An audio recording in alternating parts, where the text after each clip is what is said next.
북한 김정은 위원장이 평양에서 기차로 중국을 관통하며 무려 86시간을 달려 베트남 동당역을 거쳐서 다시 차로 2시간 30분을 이동한 끝에 베트남 하노이에 도착했습니다. 김정은 위원장이 도착한 베트남 동당역에서는 베트남 정부가 준비한 성대한 환영식이 펼쳐졌습니다. 북한 최고 지도자로는 55년 만에 처음 베트남을 찾은 김 위원장은 군 의장대 사열까지 받았습니다. 김정은 위원장에 이어서 트럼프 대통령도 오늘 새벽에 도착했습니다. 내일 저녁 만찬으로 이틀간의 북미 정상회담 일정을 시작하게 됩니다.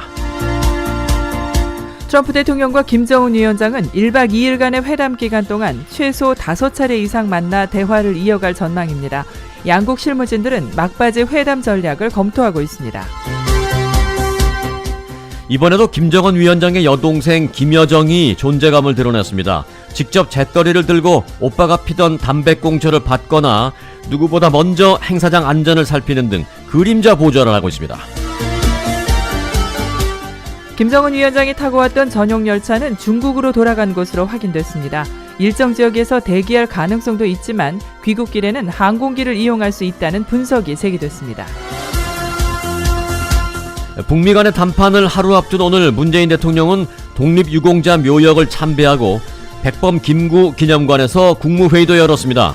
강대국에 떠밀려 주권을 잃어버렸던 100년 전의 교훈을 바탕삼아 이제는 우리가 주도적으로 한반도 문제를 풀어가겠다는 의지의 표명으로 보입니다.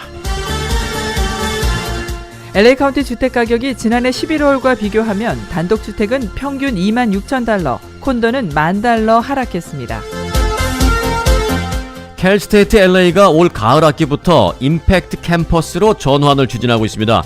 임팩트 캠퍼스란 지원서가 집중적으로 몰리는 캠퍼스라는 뜻으로 경쟁률이 높은 만큼 지원 요건이 까다로워지게 됩니다. 한인들도 많이 이용하는 시타델 아울렛이 대대적인 확장을 계획하고 있습니다. 모두 3개 구역으로 나뉘어 개발되는데 3개 호텔 건립과 각 구역을 연결하는 모노레일 시스템도 설치될 예정입니다. LA 한인타운 8가와 베란더 스트리트 코너 구 전원 식당 부지에 7층짜리 주상복합 건물의 공사가 최근 본격적으로 시작되었습니다. 시애틀의 에드먼즈 커뮤니티 컬리지에서 유학 중인 18살 한인 김주헌 군이 지난 13일 홈스테이를 하던 리누드 지역의 집에서 사라진 뒤 연락이 되지 않고 2주째 실종돼 경찰이 수색에 나섰습니다.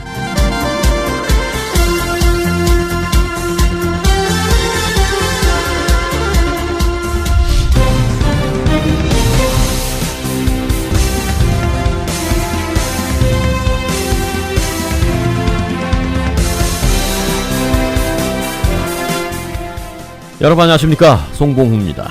안녕하십니까, 승기선입니다. 2019년 2월 26일 화요일 위코리아 뉴스쇼입니다. 네, 저희 위코리아가 웹사이트 위코리아.com을 지금 새롭게 단장하고 있습니다. 거의 완성돼 있기 때문에 지금 여러분들이 위코리아.com 웹사이트에 들어오시면 많은 뉴스와 정보를 접하실 수 있을 겁니다. 일단 지금 이 시간 현재 올라와 있는 저희 위코리아.com의 뉴스를 보면 이렇습니다. LA 10지구 그레이스 유 후보가 이제 자신들의 지지자와 함께 이 기자회견을 했는데요. 이 기자회견한 내용 그리고 그레이스 유 후보와의 기자들의 일문일답 오디오 파일도 올라와 있습니다. 생생하게 들으실 수 있고요. 그리고 이내운 올림픽 회장이 있죠. 이내운 회장 올림픽 라이온스 클럽 입니다. LA에 있는 올림픽 라이온스 클럽 이내운 회장이 한국에 가서 자랑스러운 충청인 대상을 받았다라는 소식도 커다란 멋진 사진과 함께 기사도 나와 있고, 그 외에 미국 법원 남성만 징병 능력은 위헌이다. 40년 억울한 옥살이 배상금은 현대 제네시스 브랜드 순위 2위. 카이저 퍼머넌트 의대 첫 입학생 전액 무료. 문재인 대통령 우리 사회의 숨은 영웅에게 훈장을 줘야 한다. D-1 김정은 전용 열차 베트남 동당역에 도착. 또 서울시의회와 교육청, 에듀파인과 교사처우 개선비 연계에 등등등 해서 한국뉴스까지 지금 쫙 올라와 있는데요. 오른쪽으로 가보면 포토뉴스도 있습니다. 이 포토뉴스는 여러분들 한 번씩 들어가 보시기 바라겠습니다. 지난주에 있었던 LA 한인상공회의소의 이 갈라쇼, 예, 멋진 드레스 그리고 멋진 턱시도를 입고 참석해주신 한인상공회의소 회원들의 그 드레스와 턱시도 입은 멋진 모습들 사진으로 화보로 여러 장 저희가 올려놔 있고요. 그리고 이제 LA시 10지구 그레이스 유 후보의 관련 기사도 있습니다. 그레이스 유 후보 인터뷰를 통해서 여러 가지 내용을 밝혔는데요. 특별히 LA시 10지구 이 시의원에 출마한 자신에 대해서 많은 한인들이 적극적으로 지지와 성원을 보내주고 있음에 크게 감동하고 있다라면서 한인들의 후원에 고마움을 전한다. 그리고 1년 남짓 남은 시의원 선거에서 득표율 51%를 얻어서 당선을 확정지을 수 있도록 열심히 노력하겠다라고 밝혔습니다. 이 후원의 측 자료에 따르면 홍명기, 배무한, 김진형, 서영석, 민병수 등 한인사회 주요 인사들 80여 명이 그레이스 유 후보를 지지하고 있는 것으로 알려졌습니다. 저희 홍재식 기자를 비롯해서 타운의 기자들이 여러 질문을 했는데요. 일단 당선될 경우에 어떤 아젠다를 꺼낼 것인가 또 해결할 것인가라는 질문도 있었고 다른 지역구처럼 10지구에서도 한인 또는 타인종까지 후보 단일화가 가능할지에 대한 걱정을 질문도 있었습니다. 거기에 대한 답변도 했는데요. 그 외에 그레이스 유 후보 자신을 지지하는 인사들과 그룹들은 어디인가라는 질문에 대한 답변도 했습니다. 자, 그럼 이 시간 특별히 위코리아 특집 인터뷰 LA시 10지구 그레이스 유 후보와 각 기자들 간의 일문일답 인터뷰 내용을 잠시 전해드립니다. 자, 그러면 10지구 이번에 출마하는데 네. 공약 말씀해 주세요. 저는 지금 우리 10지구 1년 조금 남았습니다. 저는 커피라는 프로그램을 운영할 거예요. 저는 지금 한 250번 주민들 10지구 안에 사시는 분들하고 모이는 행사들을 하는 거니까 그렇게 하고 저는 교회들을 많이 참석하게 돼요. 일주일에 한 세 교회를 찾아가야지 되고요.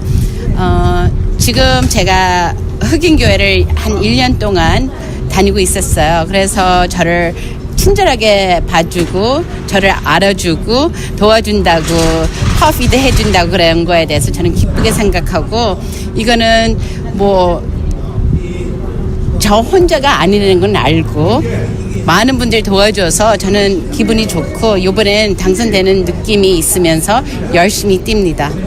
오케이, 당선되면 네. 아젠다가 뭐가 있어요? 저는 아젠다에서는 우리 corruption, 비리 문제를 좀 막고 싶어요. 우리 한인타운에서 너무나 어렵게 힘들게 가게를 운영해야 되는 역할가 있다는 걸 제가 알죠. 그래서 제가 이제 첫 번째 보고 싶은 거는 우리 LA시가 정치를 깨끗이 하는 거를 보고 싶어요. 지금 FBI corruption 문제가 아주 심각하죠. 근데 우리는 이거 10년 넘게 기다리고 있었어요. 그래서 이게 2020년 전에 다 마무리되고 새로 이제 시의원들이 나올 거라는 걸 너무나 잘 알고 있죠. 뭐 호세 후이저 혼자가 아니고 뭐 커런 프라이스도 있고 뭐 길스디어 여기 웨슨 사무실에도 문제 있었고 누가 얼마나 높이까지 가는지 그거는 정확하지는 않지만 FBI corruption 스캔들을 잘 마무리해왔고 2020년 선거 전에는 끝날 거라고 믿습니다. 그래서 저는 이제 10지구 당선된 후로 일을 정확히 하는 거를 기대하면 될 것 같습니다. 첫 번째, 시 안에서 시티 카운슬 멤버들이 이제 들어가기만 하면 매번 투표가 예스예요. 아시죠? 이거 버튼 하나 안 누르고 아침 얼굴만 보였으면 다들 예스로 나와요. 그날 이제 뭐 잠깐 바깥에 나갔다 누구하고 미팅해서 그 자리에 없을 때도 예스로 보트가 되고 있는 거 그거는 저는 같이 다른 시의원들하고 이거는 아니라고 바꾸자고 노력하겠습니다. 그리고 선거구 재정이 이제 또 2022년도에 돼요. 제가 10지구 시의원이지 어떻게 그 구역을 그리는 거에 대해서 제가 들어가서 힘을 쓸 수 있어서 저는 그게 기쁘다고 생각합니다. 그래서 거기에서도 제가 일을 옳게 할 거라는 거, 정의롭게 할 거라는 걸 아시면 될 것 같습니다. 다른 12주 같은 데는 벤박 후보가 단일화를 위해서 자기 후보를 포기했잖아요. 좀 더 네. 경기를 높이기 위해서. 10주 같은 경우는 아직은 다른 후보 높지만 그런 거에 대해서 어떻게 생각하세요? 저는 지금 더 신기하지만 흑인 후보들 2명이 참석한다고 그러다가 저를 밀어준다고 자기 이름을 안 넣겠다는 친구들도 있었어요. 그래서 이 단일화는 늘 한인들에서만 단일화 아니고 다른 민족분들에서도 저를 밀어주겠다고 하면서 저는 거기에서 힘이 많습니다. 한인 후보에 대해서는 한인 후보도 그래 주셔야죠. 그렇게보다도 제가 I'll phrase it this way. 저는 우리 한인 후보도 저를 밀어주는 분들이 더 많았으면 감사하겠습니다. 사실 그 한인타운의 그 한인 유권자들의 표심은 실제적으로 후보를 경험을 못했기 때문에 네. 되게 그 후보들을 서포팅하는 단체라든지 사람들을 결정하는 일이 많아요. 네.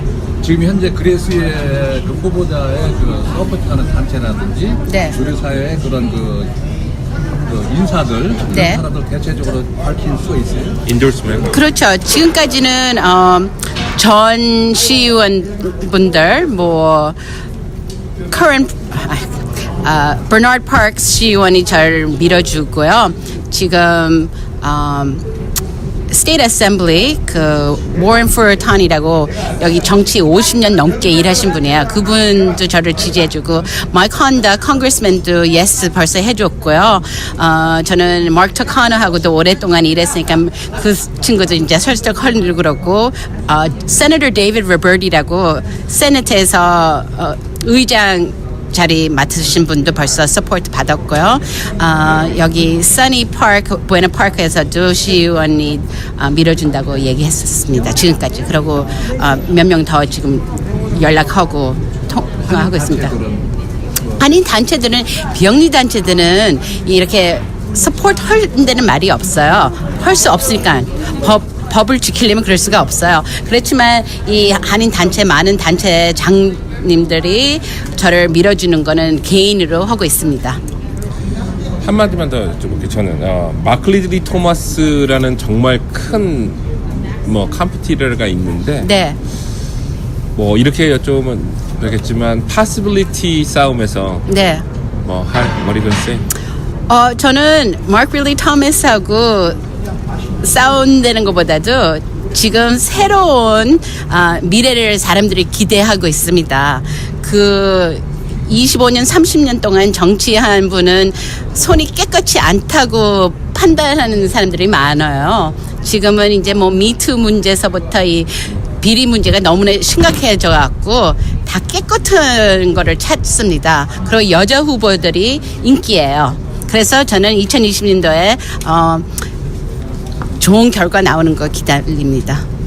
10지구를 보면은 그 인구 분포도가 흑인이 52%. 아닙니다. 많이 벌써 바뀌어졌어요. 지금 2019년 현재로 10지구 안에 유권자들은 이제 39% 안 돼요. 흑인들이. 그리고 라티노가 거의 28%고 백인이 22%고 아시안이 12%예요. 허나 그 39%하고 22% 흑인 백인이잖아요. 백인이 투표율이 더 높습니다. 그리고 라티노 28하고 아시안 12%인데 아시안들이 라티노보다 투표를 더 많이 합니다. 그렇게 돼 있어요. 백인 유권자도 공략하고 그러시겠다. 네. 그리고 저는 아시안 워맨이에서 그냥 사랑 많이 받게 돼 있어요. 그거 되게 위험한 그렇게 돼 있어요. 오케이. 흑인 유권자 그 타겟으로 캠페인을 좀 열심히 하고 있는. 그럼요. 저는 투표를 제일 많이 하는 사람들, high frequency voters를 찾으면서 그분들을 설득해야 되는 건 제가 잘 알죠. 그래서 그분들 많이 만나는 개혁을 시작해요. 한인 커뮤니티에 대해서 뭐 협절점이라든지 뭐 말씀을 드리시면 네. 저는 우리 10주구에 사는 한인들 아니면 10주구에 안 살지만 뭐 친척 먼 친척이어도 가까운 친구든 누구든 10주구에 사는 분들은 다들 꼭 유권자 등록하고 우편 투표로 투표하면 저의 10주구 되는 거에 대해서 큰 도움이 됩니다. 한마디만 더 여쭤볼게요. 아까 그 LA 시티 카운슬 커럽션 문제를 짚었는데 네.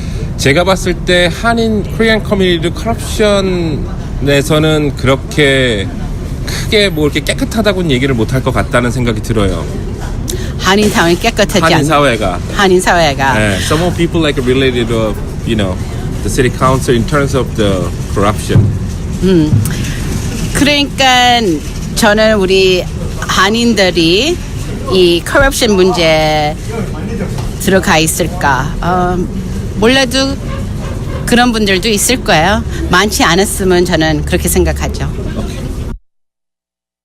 네, 어제 있었던 LA시 10지구 시의원 선거의 후보 선언을 이미 한 그레이스 유 후보와 한인 기자들 간의 일문일답 내용을 전해드렸습니다. 저희 위코리아닷컴 웹사이트에 오시면 이 내용도 다시 한번 들으실 수 있고요. 그 외에 추가로 지난주 금요일에 있었던 데이지민 교육 전략가의 교육 칼럼이 장안의 화제가 되고 있다라고 앞서 설명을 드렸는데, 데이지민 교육 전략가의 교육 칼럼, 지난주 금요일에 있었던 교육 칼럼의 제목이 이거였습니다. 개같이 공부해서 정승같이 놀아라. 이 제목의 칼럼이 크게 지금 인기를 끌고 화제가 되고 있는데, 이 데이지민의 교육 칼럼도 이 오디오 파일로 이 소리로 들으실 수 있습니다. 자, 위코리아닷컴에 들어오셔서 미국 로컬 뉴스 섹션에 들어가시면 그 그레이스 유 후보의 인터뷰, 또 데이지민 교육 전략가의 칼럼, 오디오 파일 다 있고 그 외에 모든 뉴스도 함께 하실 수 있습니다. 위코리아닷컴 웹사이트에 오늘부터 함께 해주시기 바라겠습니다.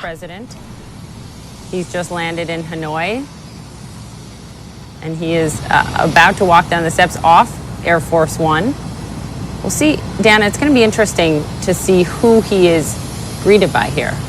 No, that's right. I mean, look, first of all, 대통령의 모습이 보입니다. 자, 트럼프 대통령이 모습을 드러냈습니다. 가볍게 손을 흔드는 모습입니다. 파란 넥타이를 했네요. 네, 취재진을 향해 손을 흔들고 지금 천천히 계단을 내려오고 있습니다. 네, 파란 넥타이를 했네요 라는 설명이 잠깐 있었죠. 트럼프 대통령이 오늘 아침 베트남 하노이에 전용기 에어포스 1을 타고 막 도착을 했습니다. 늘 미국에서는 이 빨간색 넥타이를 차는 것으로 유명했는데, 이번 베트남을 방문하는, 베트남에 도착했을 때의 모습은 완전히 파란색 넥타이, 다른 무늬도 없이 파란색 단색 넥타이를 착용하고 베트남 하노이 공항에서 지금 트랩을 내려오고 있는 모습이 보이고 있습니다. 사실 상당히 피곤할 수 있는데 지금 표정으로 봤을 때는 상당히 여유롭고 또 컨디션도 아주 좋은 것으로 보입니다. 네, 영접 나온 베트남 고위 인사들과 짧게 대화를 나누면서 인사를 하는 모습입니다. 네, 트럼프 대통령이 하노이에 도착하기 몇 시간 전에 김정은 위원장도 도착을 했는데, 김정은 위원장은 하노이에 도착하기 전에 먼저 기차를 타고 베트남 동당역이라는 곳에 도착했죠. 기차로 베트남 동당역에 도착했던 상황의 소식입니다. 네, 지금 문이 열리고 있고요. 네, 하노이로 이동을 할 때 또 어떤 동선을 보여줄지. 네, 김정은 위원장의 모습을 보고 계십니다. 네, 현장 화면 들어보시겠습니다.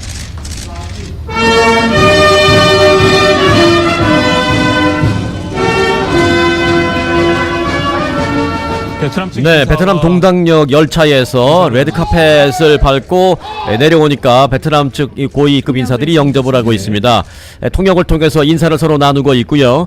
베트남에서 특별히 준비한 의장대 사열까지 하고 있고, 의장대 악단의 연주도 받으면서 환영 음악도 함께 들으면서 지금 막 또 열차 앞으로 나와서 마중 나온 이 베트남 고위 인사들과 인사를 나누고 있습니다. 베트남에서 특별히 의장대 사역까지 준비를 하는 등 고위급 대우를 특별하게 예우를 했다라는 그런 후문이 들리고 있습니다. 자, 베트남 측 고위 인사들과 얘기를 나누자 얘기를 나누는데 대화에 방해가 되지 않기 위해서 군악대의 연주가 잠시 멈추는 그런 해프닝이 빚어지기도 했습니다. 급작스러운 동당역의 네. 정상이 온다는 게 너무 급작스러운 방향이거든요. 네, 대화가 끝나고 이제 서서히 자리를 이동하기 시작하자 이제는 의장대 악단의 연주가 계속 이어지고 있습니다. 진행 중입니다. 각종 현지 화면을 중심으로 중계를 해드리겠습니다. 네, 일일이 소개를 네, 받으면서 김정은 위원장 베트남에 이번에 그 회담이 끝난 후에도 좀 더 추가로 머물면서 4박 5일 머물 것으로 보입니다. 김정은 위원장의 해외 체류 기간 가운데 가장 긴 체류 기록을 이번에 베트남에서 세울 것으로 보이고 있는데, 자, 베트남 하노이에서의 내일 있을 2차 북미 정상회담 관련 소식 잠시 후에 묶어서 전해드리겠습니다.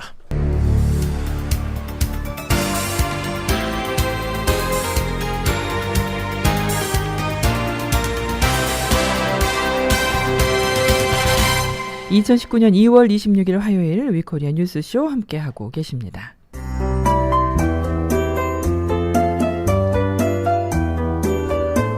네, 오늘 날씨 전해드립니다. 남가주는 오늘 구름 많이 끼겠습니다. 낮 기온은 어제보다 2, 3도가량 떨어지겠고 반면에 밤 기온은 어제보다 2, 3도가량 오르겠습니다. 벤츄라와 샌디에고, 산타모니카의 오늘 낮 최고 기온은 62도, 그 외의 지역은 64도에서 66도고요. 밤 최저 기온은 샌디에고와 벤츄라, LA, 산타모니카는 51도, 그 외의 지역은 46도에서 48도입니다. 수요일인 내일과 목요일은 구름 많이 끼면서 10에서 40% 지역에 비가 오겠고요. 이번 주 내내 구름 끼는 날씨 보이면서 토요일과 일요일에도 비가 올 것으로 예상하고 있습니다. 비올 확률은 40에서 50%입니다. 그리고 기온도 4, 5도 안팎으로 오르내릴 것으로 내다보고 있습니다. LA의 오늘 낮 최고 기온은 66도, 수요일 63도, 목요일 65도, 토요일 61도입니다. 지금까지 날씨였습니다.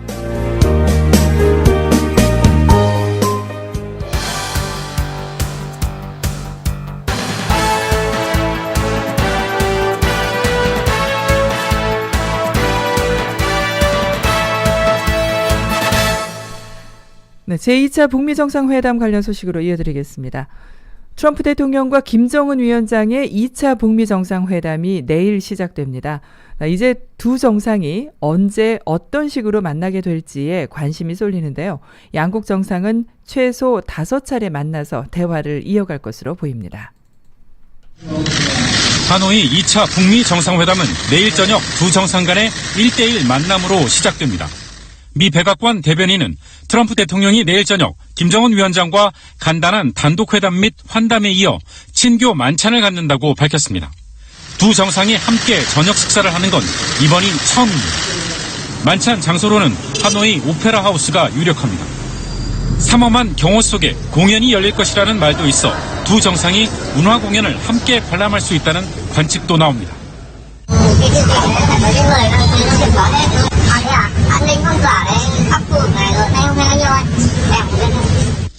이틀째 일정은 지난해 싱가포르 때와 비슷할 것으로 예상됩니다. 단독 정상회담에 이어 양측 대표단이 배석하는 확대 정상회담, 양측이 함께하는 오찬 이후 오후에는 하노이 공동성명 서명식이 진행될 것으로 보입니다. 최소 5차례 예정된 정상 간 만남, 그만큼 대화의 폭과 깊이가 커질 것이란 기대감이 높아지고 있습니다. 특히 이번에도 1차 때처럼 서명식 전에 두 정상이 산책을 함께하는 친교 이벤트 가능성이 제기됩니다. 여기에 지난해 트럼프 대통령이 단독으로 진행한 기자회견이 두 정상의 공동 기자회견으로 격상된다면 북미 정상이 함께하는 일정은 7차례 이상으로 늘어날 수 있습니다. 트럼프 대통령은 북미 회담 이후 곧바로 귀국하지만 공식 친선 방문 형식으로 방문한 김 위원장은 다음 달 2일까지 머물며 당대당 외교와 경제 시찰 등을 이어갈 것으로 보입니다. KBS 뉴스 정청호입니다.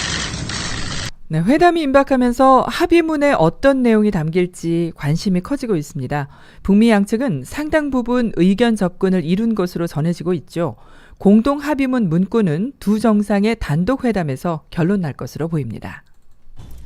하노이 선언문엔 지난해 싱가포르 합의 사항을 더 구체화한 내용이 담길 전망입니다. 가장 중요한 한반도 비핵화 부분입니다. 북한이 영변 핵시설을 폐기할 경우 미국이 제재를 어디까지 풀어주고 또 체제를 보장해 주느냐가 핵심입니다. 합의문의 영변을 포함한 핵물질 생산시설 전체, 그러니까 미래 핵을 포기한다는 내용이 담길 수 있습니다. 또 핵무기와 핵물질을 어느 정도 가지고 있는지 신고한다는 내용이 언급될 수도 있습니다. 북한의 요구로 유엔 안보리 제재를 일부 완화하거나 석유 쿼터 수입을 늘려주는 내용이 담길 수 있습니다. 새로운 북미 관계엔 연락사무소 설치가 들어갈 걸로 보입니다. 관계 정상화를 위해 평양과 워싱턴에 각각 연락관을 두는 겁니다. 미국인 북한 여행 금지 해제나 금강산 관광 재개가 담길 수 있다는 관측도 있습니다. 다음은 한반도 평화체제입니다. 이 북미 두 나라의 종전선언이나 그 다음 단계인 평화선언이 언급될 수 있습니다. 앞으로 남북미 중, 그러니까 이 네 나라가 정전선언을 대체할 평화협정을 논의하기 위해 실무기구를 만든다는 내용이 포함될 가능성도 있습니다. 다만 이번 합의가 영변 핵시설 폐기 등 큰 틀에서 방향성을 제시하는 데 그칠 경우엔 핵이나 경제 등 분야별로 실무협의체를 통해 협상을 이어간다는 문구를 넣을 걸로 관측됩니다. JTBC 이희정입니다. 네, 김정은 위원장 중국 대륙을 기차로 관통한 후에 베트남에 도착했죠. 뭐 어차피 베트남에 도착해서 이제는 회담 준비를 하고 있는 밤 상황. 어쩌면 지금 이미 회담 준비를 거의 마쳤겠습니다만은 조금 지났습니다만은 그 중국 대륙을 기차를 타고 관통한 그 부분에 대한 얘기를 좀 더 하지 않을 수가 없습니다. 숫자로 본 김정은 위원장, 제가 한 3가지 정도로 한번 나눠봤는데요. 첫 번째, 시간상으로는 65시간 이상이 걸려서 중국 대륙을 관통했습니다. 두 번째, 거리는 무려 4,000km입니다. 서울과 부산을 10번 왔다 갔다 하는 상황이죠.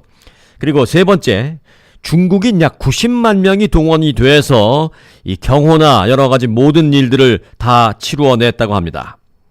그런데 4시간이면 비행기로 휙 갈 수 있는 그런 상황을 놓고 왜 굳이 이렇게 기차를 타고 중국 대륙을 관통했을까요?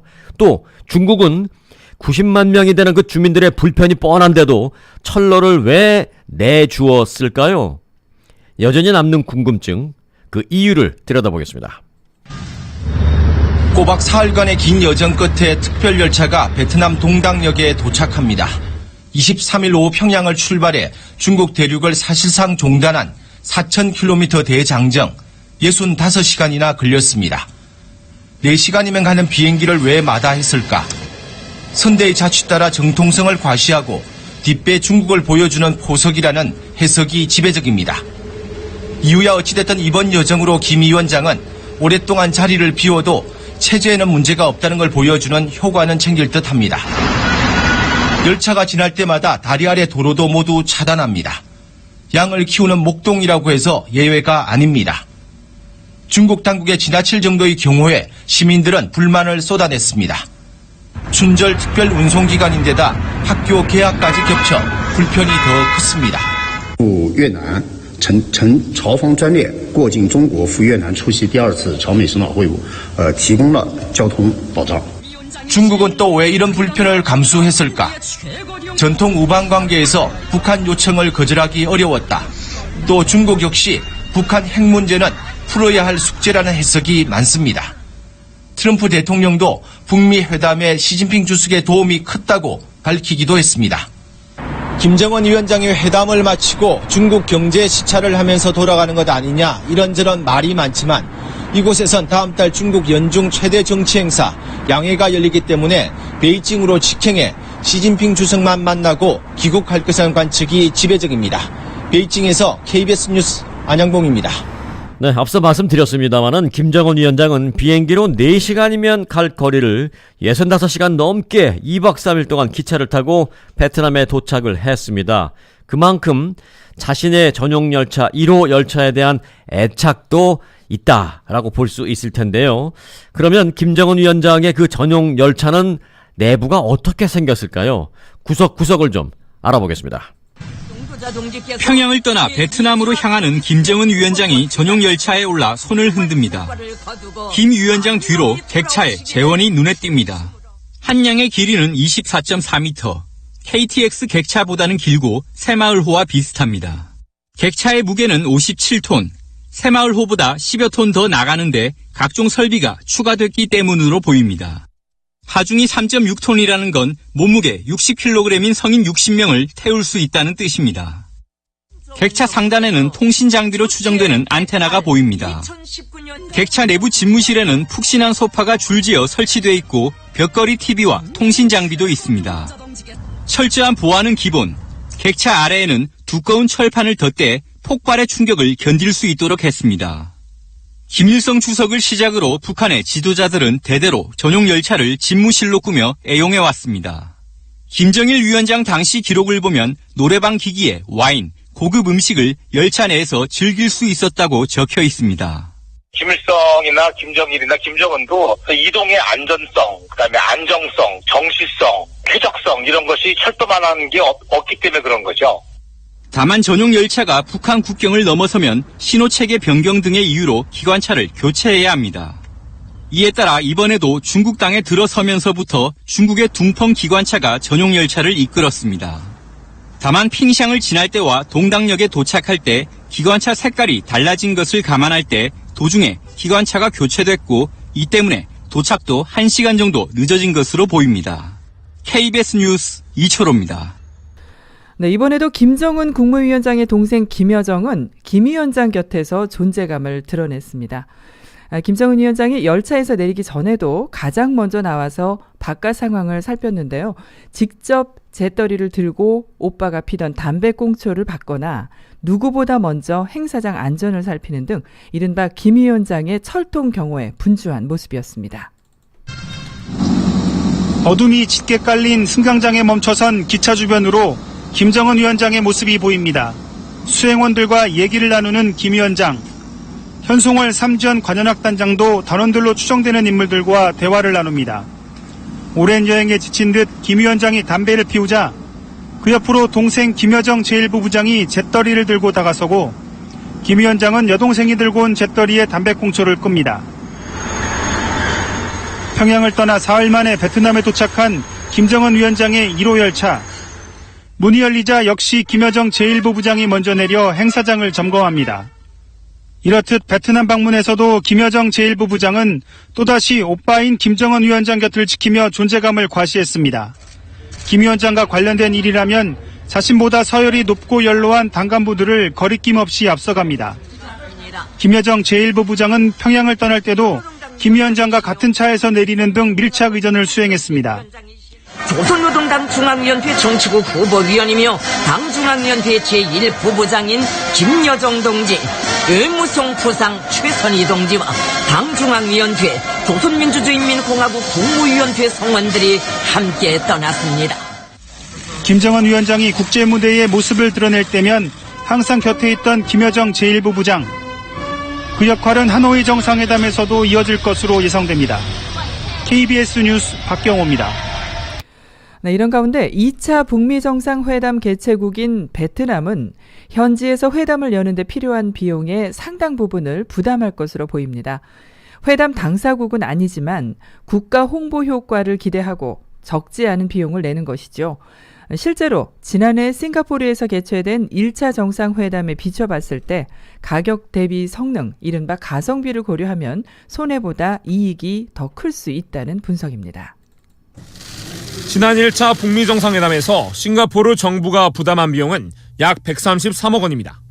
당시 김정은 위원장이 묵은 세인트 리지스 호텔의 숙박료와 전 세계 취재진 지원 비용 등을 모두 합한 금액입니다. 이런 부담에도 싱가포르 외교부 관계자는 회담 이후 국제적인 선전 효과가 매우 컸다고 밝혔습니다.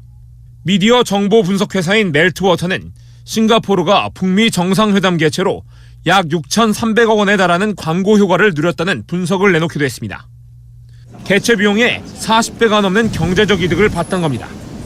이번 2차 북미 정상회담에 드는 비용 역시 개최국인 베트남이 상당 부분 부담할 것으로 보입니다.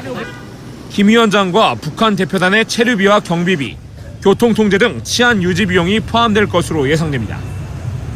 지난해 싱가포르 회담과 마찬가지로 국가 홍보 효과를 노린 결정입니다. 베트남 문화체육관광부의 고위 관계자도 그런 기대감을 숨기지 않았습니다. 해당 관계자는 한 외국 언론과의 인터뷰에서 이번 정상회담 개최는 베트남이 매력적이고 안전한 여행지이자 투자처라는 것을 알릴 수 있는 좋은 기회라고 말했습니다.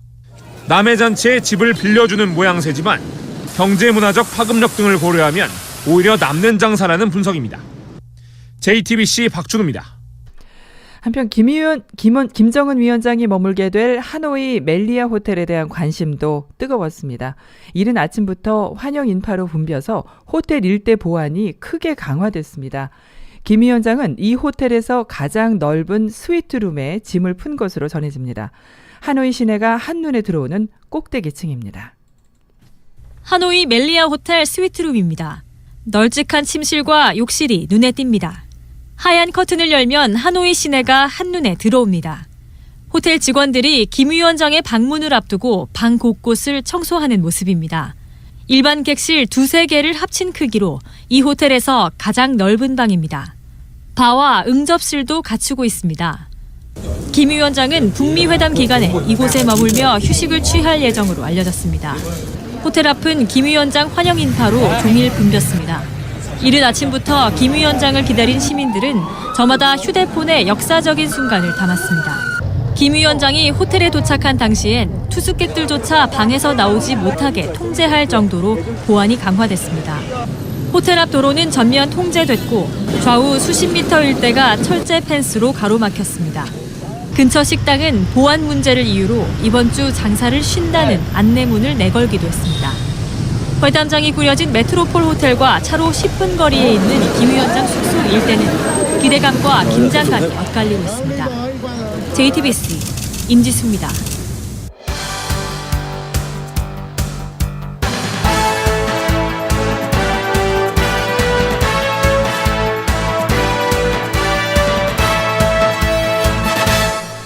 이 시간은 위코리아 실리콘밸리 지사의 마이크 홍 지사장이 보내온 실리콘밸리 소식입니다. 미래 자동차를 누가 짊어지고 갈 것인지에 대해 전기 자동차의 지존 테슬라와 수소자동차 업계의 신성, 도요타 현대 등의 경쟁이 치열합니다. 테슬라의 공동 설립자이자 CEO인 일론 머스크는 최근 블룸버그와의 인터뷰에서 수소연료 전지를 어리석은 짓이라고 비난해 눈길을 끌었습니다. 그는 그 기술에 대해 바보 같은 세포나 쓰레기라고 부르며 원색적인 비난을 퍼부었습니다. 이에 대해 글로벌 자동차 2만 1000여 명을 대상으로 한 조사에서는 수소연료 전지 기술은 궁극적으로 배터리로 구동되는 전기자동차보다 성능이 우수할 것이라는 내용이 발표돼 전기와 수소자동차와의 대결이 불가피해졌습니다. 먼저 수소자동차를 향한 일론 머스크의 비난을 살펴봅니다. 일론 머스크는 수소를 분해하고 운반하고 탱크에 넣는 과정에서 에너지의 손실이 절반을 넘는다며 수소차를 깎아내립니다. 수소는 영원한 미래 에너지라는 말도 전했는데 이 의미는 실용적이지 않아 늘 가능성만 보여준다는 말로 해석되고 있습니다. 그의 이런 지적은 주로 신생 전기차 생산자들과 같은 의견입니다. 이에 대해 완성차 업계가 주축인 수소차 옹호 진영에서는 수소차는 전동화 차량 중 가장 진화된 형태라고 주장합니다. 가장 친환경적인 방식으로 구동되는 미래 자동차라는 것이죠. 실제로 두 방식은 공통점이 많습니다. 수소차도 수소를 사용해 만든 전기에너지를 동력원으로 쓰는 전기차의 일종입니다. 초기엔 수소를 직접 태워 에너지원으로 쓰는 수소연료차로 개발되다 연료 효율이 낮아 상용화할 수 없었습니다. 현재 수소차라고 하면 모두 수소연료 전지차를 뜻합니다. 수소차의 고압 수소 탱크에 충전된 수소에 산소를 넣어 화학 반응을 내는 방식이죠. 수소와 산소는 백금 촉매를 거치면서 전기를 일으킵니다. 전기차의 리튬이온 배터리는 전기를 저장해 두었다 조금씩 사용하고 연료 전지는 화학 반응을 통해 지속적으로 전기를 만들어내 모터를 구동한다는 차이가 있습니다. 산업적으로 의미 있는 차이는 진입 장벽의 정도입니다. 전기차는 부품 구조가 단순해 진입 장벽이 낮습니다. 완성차 업체가 아니더라도 쉽게 전기차 파워트레인인 동력 전달기를 생산할 수 있습니다. 차의 성능은 자동차 업체의 기술력이 아닌 2차 전지업체가 공급하는 배터리가 좌우합니다. 중국에 갑자기 10개가 넘는 전기차 업체가 등장한 것도 폭발적으로 성장할 수 있었던 이런 배경 때문입니다. 덕분에 현재 다소 시총거리고 있지만 테슬라와 같은 신기술 업체가 자동차 산업 이슈를 독점하기도 합니다. 100여 년 쌓아온 내연기관 양산 기술이 방패였던 완성차 업체가 갑자기 산업 헤게모니를 잃을 위기에 처한 것이죠. 엔진은 사라졌지만 수소 공급 장치와 흡배 기계열 부품이 필요해 수년간 형성된 부품 생태계도 빛을 발합니다. 결정적으로 핵심 부품인 연료 전지 기술은 완성차 업체가 쥐고 있는데 이들로선 전기차보다 수소차가 차세대 주력 차종이 되는 것이 우월적 지위를 유지하는 데 훨씬 유리합니다. 소비자 입장에서는 둘 중 하나를 택하는 게 쉽지 않죠. 수소차의 장점은 전기차에 비해 빠른 충전과 긴 주행거리입니다. 5분이면 완전 충전에 600km 이상을 갈 수 있습니다. 장거리 이동에도 거뜬하죠. 전기차는 급속 충전할 경우 20분, 완속은 4시간에서 8시간 걸립니다. 한 번 충전으로 350km를 이동할 수 있지만 에어컨이나 히터를 켜면 주행거리는 20에서 30% 줄어듭니다. 수소 자동차의 강자는 세계에서 두 번째로 큰 자동차 업체인 도요타와 혼다, 현대자동차의 삼두마차입니다. 혼다와 도요타는 쉘 오일이 자회사에 협력해 캘리포니아에서 새로운 수소 연료 충전소를 건설하고 있습니다. 이들과 비교해 현재 미국의 도로에 220대의 수소 연료 전지 차량을 보유하고 있는 현대자동차도 매출이 증가할 것으로 보고 있습니다. 실리콘밸리에서 마이콩이었습니다.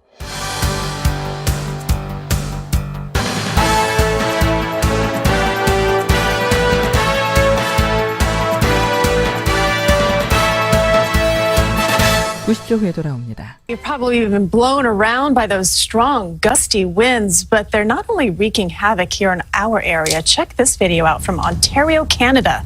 The extremely cold temperatures combined with the strong winds caused ice to blow from the Niagara River over a retaining wall and then onto a busy highway.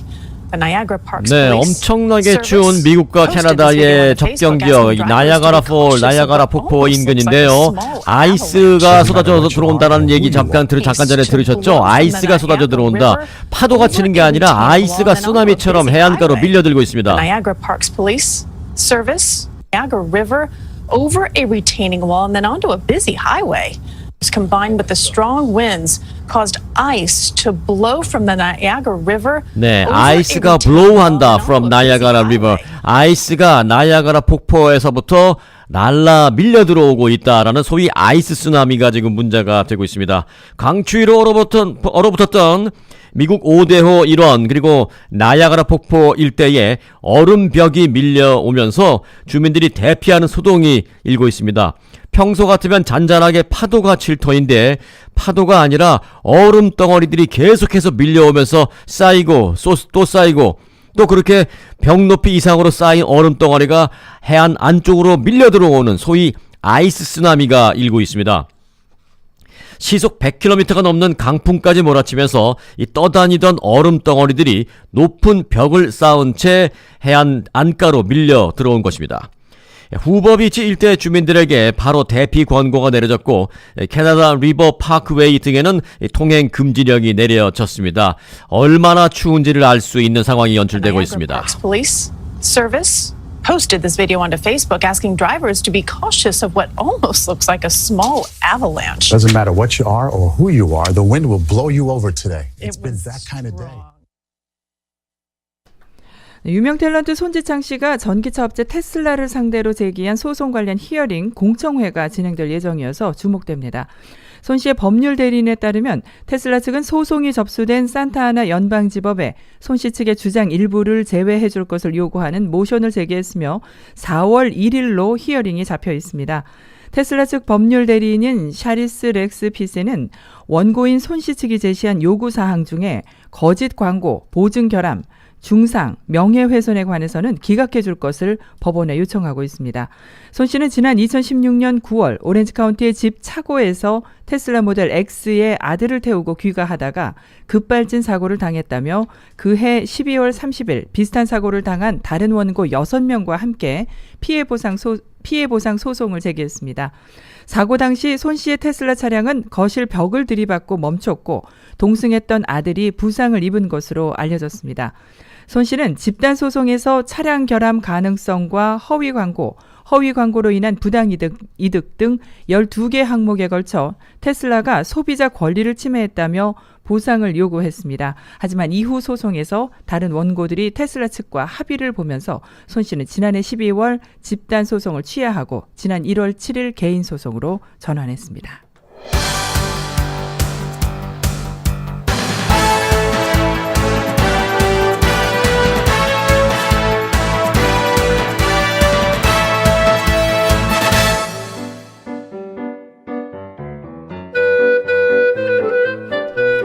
이어서 LA 최고의 교육 전문가 데이지민의 교육 칼럼입니다. 안녕하세요. 교육전략가 데이지민의 교육 이야기입니다. 네, 오늘은 부모가 자녀의 학교 성적을 모니터링을 하는 게 좋을까? 아니면 그냥 자녀 스스로 관리를 하도록 놔두는 것이 좋을까를 가지고 말씀을 나누어 보도록 하겠습니다. 극성 부모에 대해서도 저희가 종종 말씀을 나누어 보지만 극성 부모가 아니더라도 미국에서는 자녀의 학교 성적을 좀 확인을 하고 자녀에게 주의를 또 주고 또 숙제를 잘해서 내는지 시험 준비를 잘해서 성적을 떨어뜨리지 않는지 등 모니터링을 좀 하시는 것은 필요합니다. 미국에 사시는 우리 부모님들께 저 개인적으로는 자녀 학교 성적에 좀 관여를 부탁을 드리고 싶습니다. 부모님들도 정기적으로 학교 온라인 그 학교 성적 시스템에 가셔서 자녀 성적을 정기적으로 꼭 확인을 하시기 바랍니다. 물론 스스로 잘하는 학생의 경우는 굳이 그렇게 온라인에 가셔서 학교 성적을 매주 확인할 필요는 없으시겠지만 또 확인을 하셔서 자녀가 잘하고 있다면 더욱더 칭찬도 해주시고 격려도 해주시면 도움이 되지 않을까요? 만약에 자녀 성적이 좀 떨어지고 있거나 숙제를 제대로 내지 않는 현상이 보인다면 자녀에게 또 주의를 주거나 또 자녀와 많은 대화를 통해서 그런 문제들을 좀 풀어나갔으면 하는 바람입니다. 소수 학생들을 제외하고는 사실상 대부분의 학생들이 부모의 도움을 필요로 합니다. 또 부모님들이 정기적으로 자녀 성적을 확인을 해야 하는 몇 가지 이유가 있는데요. 가끔 선생님들이 주는 성적에도 오류가 있을 수 있기 때문입니다. 또 워낙 한 선생님이 또 다른 여러 반의 학생들을 가르치기 때문에 성적을 입력할 때 실수가 종종 일어납니다. 네, 선생님들도 사람이기 때문에 실수를 할 수가 있는데요. 그 실수를 찾지 못하고 발견을 못하면 결국 손해를 보는 것은 학생 자신입니다. 그래서 늘 확인을 하고 또 확인을 해야 합니다. 앞에서도 좀 말씀을 드렸지만 자녀가 잘하고 있다면 간섭이나 모니터링을 하지 않으셔도 됩니다. 하지만 자녀 성적에 관심을 가지고 정기적으로 확인하고 도와주는 것은 자녀에게 꼭 필요합니다. 특히나 고등학생의 경우는 제가 꼭 더 부탁을 드립니다. 매일매일 숙제하고 시험도 많고 스포츠나 음악 등 다양한 과외 활동 일정이 너무너무 많기 때문에 가끔은 실수로 과제나 시험을 못 챙길 수가 있습니다. 학교 과제나 시험을 리마인드 해주는 것이 조금 필요합니다. 행여 실수로 시험 숙제를 못해서 성적이 떨어지게 되면 또 한 학기 동안 또는 그 학년을 망치는 예도 있습니다. 사실 자녀가 물론 다 알아서 해야겠지만 부모님이 또 적극적으로 개입할수록 자녀가 학교 성적을 잘 받을 수도 있고 또 자녀에게는 어떤 큰 격려가 될 수도 있겠습니다. 또 부모가 가끔 학교 성적에 대해서 조금 선생님들께 항의를 하고 싶은 경우가 있으실 텐데요. 많이들 걱정을 하십니다. 내가 이렇게 해서 괜히 우리 애가 피해를 보는 것이 아닌가 생각하시는데요. 이런 경우는 먼저 자녀가 선생님과 대화해서 조금 성적이 안 나온 부분을 먼저 물어보는 것이 먼저이고요. 그 다음에 그것이 시정되지 않을 때는 부모가 개입을 하시는 것이 좋습니다. 부모로서 궁금하고 걱정되는 게 있어서 물어보는 것에 대해서 선생님들께서는 학부모가 귀찮게 했다거나 또는 학생에게 불이익을 절대로 주지 않습니다. 부모의 도움이 동기를 부여하고 또 자립심을 키워주는데 나쁜 영향을 미친다는 증거는 절대 없습니다. 부모님이 자녀 교육에 참여할수록 자녀의 성공률이 높아진다는 것을 제 경험을 통해서 말씀을 드리고 싶습니다. 감사합니다. 이상은 LA 최고의 교육 전문가 데이지민의 교육 칼럼이었습니다.